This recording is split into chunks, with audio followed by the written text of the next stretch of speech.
राम राम मंडळी, आज आपण बनवतोय काळी मिरी चिकन फ्राय। अर्धा किलो चिकन घेतलं, स्वच्छ धुवून घेतले, चवीनुसार मीठ आणि एक लिंबाचा रस टाकलाय। अर्धा तास ठेवलं।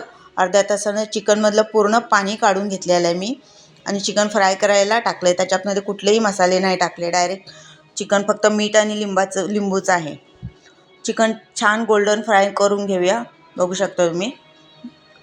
एक चमचा काळी मिरी घेतली, एक चक्रफूल घेतले, एक चमचा कलौंजी घेतले आणि लसणाचे गड्डे 5-7 सोलून घेतलेत मी। बघू शकता तुम्ही। फ्राय करून घ्यायचे आपल्याला ते पण तेलावर। छान सगळ्यांचं वाटण करून घ्यायचं आहे।